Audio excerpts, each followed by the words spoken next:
इसके बहुत सारे रीज़न्स हैं, हम किसी एक स्पेसिफिक रीज़न पे नहीं जा सकते कि एक रीज़न की वजह से है।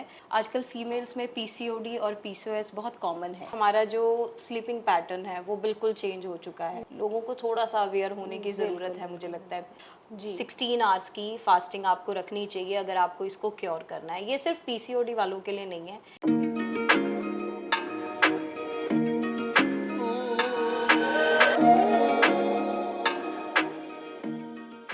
ਸਤਿ ਸ਼੍ਰੀ ਅਕਾਲ ਜੀ ਸਾਰਿਆਂ ਨੂੰ। ਮੈਂ ਰਤਨਜੀਤ ਕੌਰ ਤੁਹਾਡਾ ਸਭ ਦਾ ਸਵਾਗਤ ਕਰਦੀ ਹਾਂ ਸਾਡੇ ਚੈਨਲ ਰੋਲ ਮਾਈਕ ਦੇ ਵਿੱਚ। ਤੇ ਸਾਡੇ ਨਾਲ ਜੁੜੇ ਨੇ ਮਿਸਿਸ ਮੋਨਿਕਾ ਸਿੰਘ ਜੋ ਕਿ ਯੋਗਾ ਐਂਡ ਹੀਲਿੰਗ ਐਕਸਪਰਟ ਨੇ। ਸੋ ਇਸ ਬਾਰੇ ਅਸੀਂ ਅੱਜ ਡਿਟੇਲ ਵਿੱਚ ਜਾਣਾਂਗੇ। ਆਓ ਅਸੀਂ ਡਿਟੇਲ ਵਿੱਚ ਉਹਨਾਂ ਨਾਲ ਗੱਲ ਕਰਦੇ ਹਾਂ। Hello ma'am, how are you? I'm fine, ma'am. Ma'am welcome to our show. Thank you so much.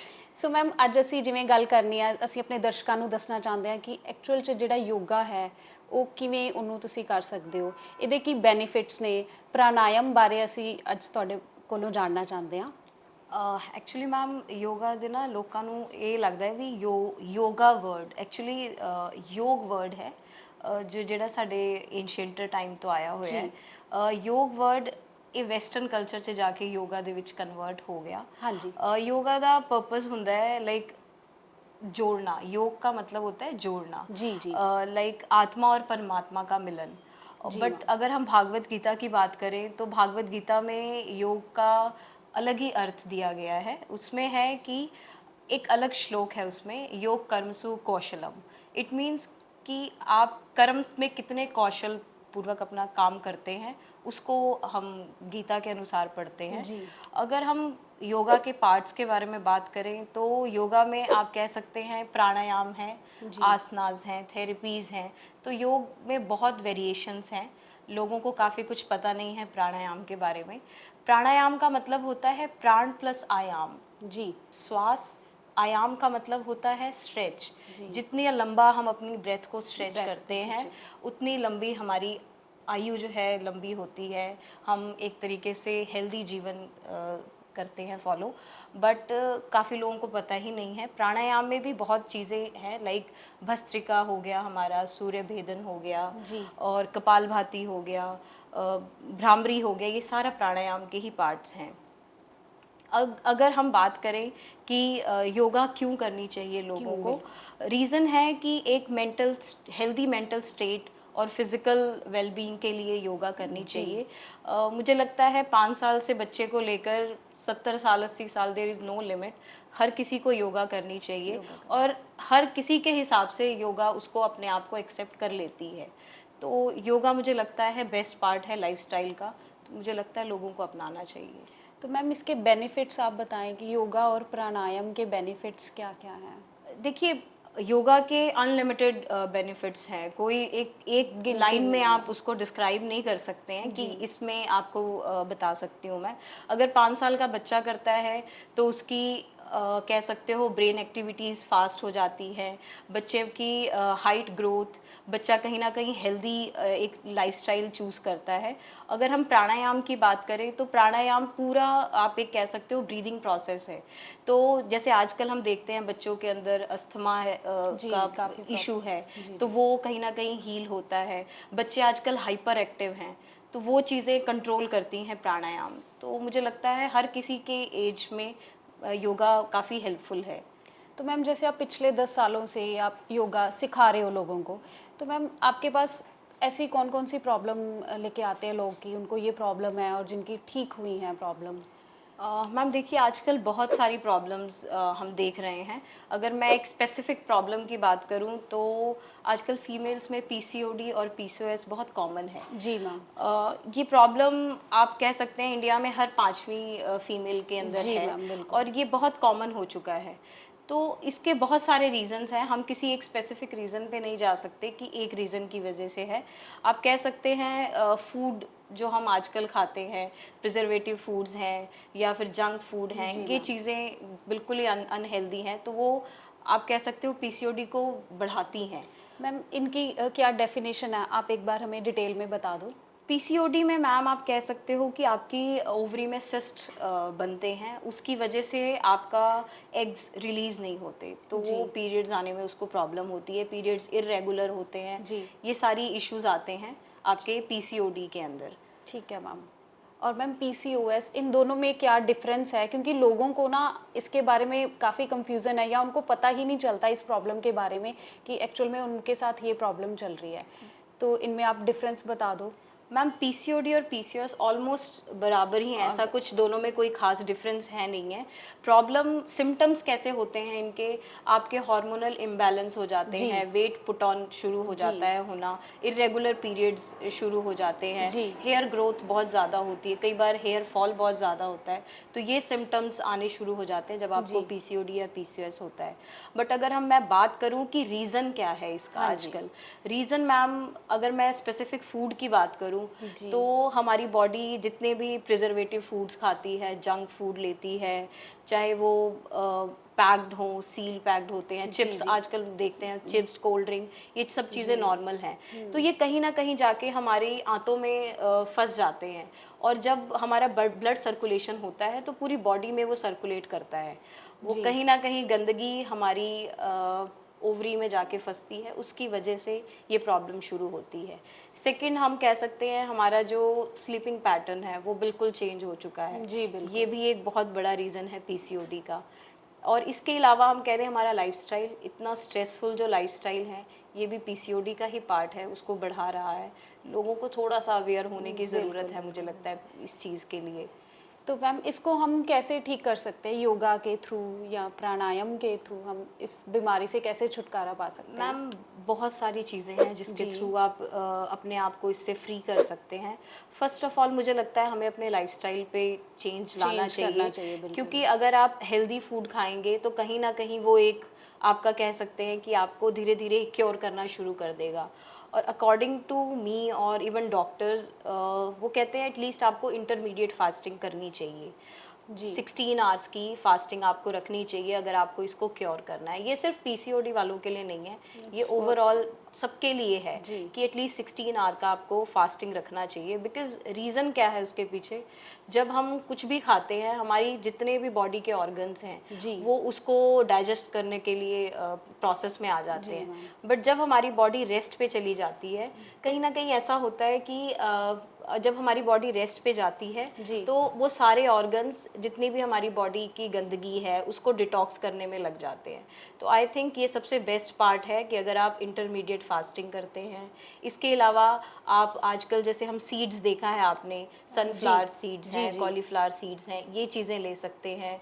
और इसके अलावा हम कह सकते हैं खजूर, गुड़ ले सकते हैं अपने डेली रूटीन के अंदर। आप ये चीज़ें, शहद, इन चीज़ों को इन्वॉल्व कर सकते हैं डाइट के अंदर। अगर मैं योगा की बात करूं तो योगा में भी बहुत सारे आसनास हैं, जैसे कि आपका ब्रिज आसन है, भुजंग आसन है, और वीरभद्रासना है, प्राणायाम में कपालभाति है, भस्त्रिका है, ये सब बहुत हेल्पफुल हैं आपके पीसीओडी को क्योर करने के लिए। ठीक है मैम। तो आप ये आसन, कोई एक ऐसा आसन आप बता सकते हो जो डेली यूज़ कर सकते हैं, डेली रूटीन में अडेप्ट कर सकते हैं? मैम मैं 5 आसनास बताना चाहूँगी। First of all cobra stretch, जिसको हिंदी में भुजंग आसन बोलते हैं। जी। आप वज्र आसन में बैठ सकते हैं। वज्र आसन बहुत कॉमन है, मोस्टली सबको पता होता है। खाना खाने के बाद हमें दोनों पैर मोड़ कर बैठना होता है, वो डाइजेशन के लिए भी बहुत अच्छा होता है। हाँ जी। बटरफ्लाई कर सकते हैं आप, उससे भी आपको काफ़ी रिलीफ मिलेगा। आप भस्त्रिका, भ्रामरी, कपालभाति, ये सारी चीज़ें अगर आप करें तो आपको डेफिनेटली इसके जो भी इश्यूज हैं आपके पीसीओडी के, वो as soon as possible resolve हो जाएंगे।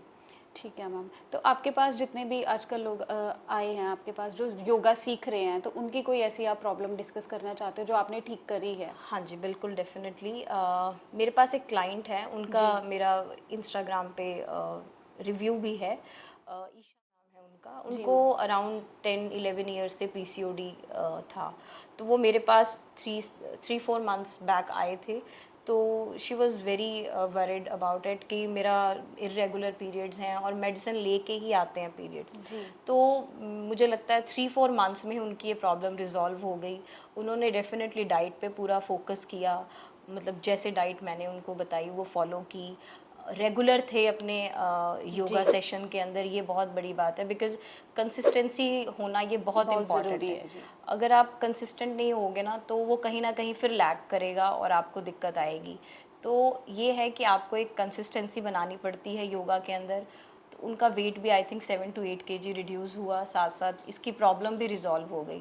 डॉक्टर भी बड़े हैरान कि 3-4 महीने में इतनी जल्दी कैसे रिजॉल्व हो गया, but she is very happy. इसके अलावा और भी काफ़ी क्लाइंट्स हैं जिनको जी। इनफर्टिलिटी की प्रॉब्लम थी, पीसीओडी की वजह से ही उन्होंने आज कंसीव कर लिया, उनके पास बेबीज़ भी हैं। तो काफ़ी चीज़ें रिजॉल्व होती हैं योगा से तो मैम। मैम ये जो इनफर्टिलिटी की आप बात कर रहे हैं तो वो पीसीओएस पीसीओडी तो उसके बारे में भी आप हमें थोड़ा डिटेल में बताओ। मैम सेम यही चीज़ है, जब आप पीसीओडी की प्रॉब्लम से सफ़र कर रहे होते हो तो कहीं ना कहीं आपको कंसीव करने में प्रॉब्लम होती है, बिकॉज़ आपके एग्स नहीं बनते हैं, तो वो आपको हेल्प नहीं करता है पीरियड्स आने में। तो उस वजह से आप कंसीव नहीं कर पाते हो। वो भी सेम इश्यूज़ हैं, आपका स्लीपिंग पैटर्न, आपका डाइट, आपका लाइफस्टाइल, ये सारी रीज़न है इनफर्टिलिटी के लिए।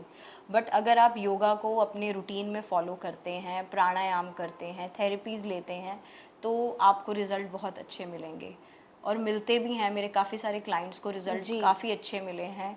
ड्रास्टिक चेंज आया उनकी पर्सनैलिटी में भी जी। इवन।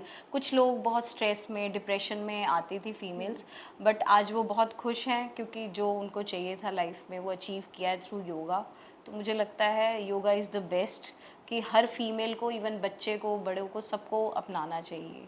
तो मैम आप हम बेसिकली ये कह सकते हैं कि योगा और प्लस बैलेंस डाइट है वो हमारी बॉडी पे बहुत तेज़ी से इफ़ेक्ट करती है। करती है। तो उसका जो है इफ़ेक्ट हमारी बॉडी पे बहुत अच्छा होगा। तो हमें एक हेल्दी लाइफस्टाइल अपनाना चाहिए जिसमें हमें योगा ज़रूर इंक्लूड करना चाहिए। बिल्कुल मैम। तो मैम अभी जैसे आप बता रहे थे कि आप थेरेपीज़ भी करते हैं जो कि योगा का ही एक पार्ट है या वो अलग से उनका है? मैम ये योगा का ही पार्ट है। योगा का जी। थोड़ा आप कह सकते हो एडवांस लेवल है। थेरेपीज़ में हमारी पंचकर्मा थेरेपीज़ होती हैं, हाँ जी। उसमें भी ये चीज़ें रिकवर होती हैं। लाइक हम लोग शिरोधारा करते हैं।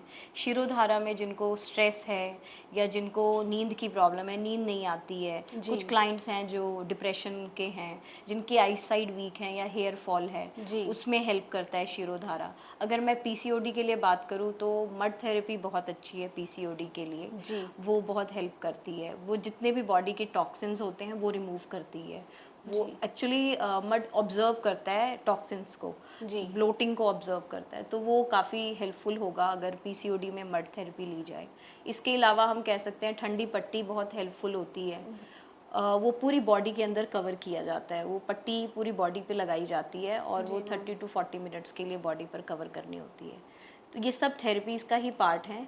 अगर आपको योगा से थोड़े स्लो मिल रहे हैं रिजल्ट, तो आप जी। थेरेपीज़ की हेल्प से थोड़ा इसको जल्दी कवर अप कर सकते हैं।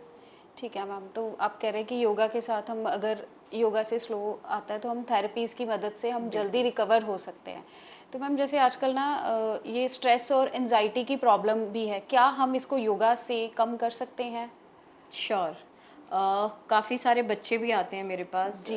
लाइक कोई 15-16 ईयर्स के बच्चे भी हैं और उनको भी जैसे एग्ज़ाम में कोई एंट्रेंस क्लियर नहीं हुआ, उस बात का भी स्ट्रेस है। फीमेल्स को स्ट्रेस है, जॉब में कुछ इशू है, फैमिलीज़ जी। इशू हैं, क्योंकि फीमेल्स आपको पता है बहुत इमोशनल होती हैं, किसी ने कुछ कहा और वो दिल पे ले लेती हैं। तो ये सारी चीज़ें स्ट्रेस का ही कारण है। तो जब आप स्ट्रेस में होते हैं मैम, तो कहीं न कहीं आप किसी चीज़ में इन्वॉल्व भी नहीं होना चाहते हैं। कुछ क्लाइंट को अप्रोच करना, उनको इन्फ्लुएंस करना भी मुश्किल हो जाता है जब वो स्ट्रेस में होते हैं, बिकॉज़ जी। उनको बिलीव ही नहीं होता कि हम मेडिसिन से नहीं ठीक हो पा रहे, हम योगा से कैसे हो योगा से जाएँगे। कैसे ठीक होंगे? तो बड़ी मुश्किल से उनको हम कन्वर्ट करते हैं कि नहीं आप एक बार आइए, स्टार्ट करिए। बट मैम रिज़ल्ट मिरेकल्स हैं। बिल्कुल आप ये सोच लीजिए कि कुछ क्लाइंट्स जो ऐसे आते हैं कि हमें नहीं लगता कि हम हो पाएँगे। मैं इसको कई बार चैलेंज की तरह भी ले लेती जी। हूँ कि नहीं अब तो ठीक करके ही रहूँगी। तो हुआ है, काफ़ी सारे क्लाइंट्स हैं जो डिप्रेशन से निकले हैं, बच्चे हैं आजकल के, तो वो भी डिप्रेशन से निकले हैं। तो मुझे लगता है कि ये बहुत हेल्प करता है। जी। जब आप ब्रीदिंग करते हैं मैम, तो कहीं न कहीं हमारे टॉक्सिन्स रिलीज़ हो रहे होते हैं, हमारी नेगेटिविटी रिलीज़ होती है। तो जी। प्राणायाम बहुत बड़ा पार्ट है डिप्रेशन को दूर करने का। तो मुझे लगता है हर किसी बच्चे को, हर किसी बड़े को प्राणायाम अपनी रूटीन में लाना चाहिए। बीइंग अ मदर, मुझे ऐसा लगता है कि जैसे हम अपने बच्चों को फोर्स करते हैं, कई बार उनका मन नहीं करता स्कूल जाने का, बट हमें पता है उनके फ्यूचर के लिए ये बहुत ज़रूरी है, पढ़ेंगे तभी आगे कुछ हो पाएगा। ऐसे ही मुझे ऐसा लगता है कि हमें अपने बच्चों को योगा में भी इन्वॉल्व करवाना चाहिए। बेशक आप घर पे उनके साथ बैठ के 10 मिनट्स 15 मिनट्स का कोई प्राणायाम कर लें, कोई आसनास कर लें, उससे उनका भी इंटरेस्ट डेवलप होगा, कहीं ना कहीं आप भी फिट रहेंगे। तो मुझे लगता है कि हमें अपने बच्चों को इसकी तरफ थोड़ा अवेयर करना चाहिए, सो दैट कि ये चीज़ें उनके अंदर इनबिल्ट हो जाएं, हमें बोलने की ज़रूरत ना पड़े। और ये होता है। एक 4-5 इयर्स का बच्चा है, मेरे स्टूडियो में आता है, उसको हो गए 4 मंथ्स हो गए हैं, और आज वो खुशी से आता है और सारे पॉस्चर्स करता है। मतलब इनिशियली तो बहुत स्टिफ था, बट अब सारे आसनास करता है और खुशी से आता है कि नहीं मुझे योगा करने जाना है। तो ये चीज़ें इनकलकेट हो जाती हैं हमारी रूटीन में ना। तो मुझे ऐसा लगता है कि पेरेंट्स को कहीं ना कहीं अपने बच्चों को एडवाइस क्या अवेयर करना चाहिए कि ये चीज़ें आपको अपने लाइफस्टाइल में लेनी चाहिए। जी, तो हमें योगा को एक हैबिट बना लेना चाहिए अपनी डेली रूटीन की। Why not. ਸੋ ਇਸ ਦੇ ਨਾਲ ਹੀ ਅਸੀਂ ਅੱਜ ਦਾ ਐਪੀਸੋਡ ਇੱਥੇ ਹੀ ਖਤਮ ਕਰਦੇ ਹਾਂ। So thank you ma'am, thank you for coming on R show. Thank you so much ma'am. ਤੇ ਦਰਸ਼ਕੋ, ਜੇ ਤੁਹਾਨੂੰ ਅੱਜ ਦਾ ਐਪੀਸੋਡ ਸਾਡਾ ਚੰਗਾ ਲੱਗਿਆ ਤੇ ਪਲੀਜ਼ ਸਾਡੇ ਚੈਨਲ ਨੂੰ ਸਬਸਕ੍ਰਾਈਬ ਕਰੋ, ਲਾਈਕ ਕਰੋ ਤੇ ਇਸ ਨੂੰ ਵੱਧ ਤੋਂ ਵੱਧ ਸ਼ੇਅਰ ਕਰੋ। Thank you.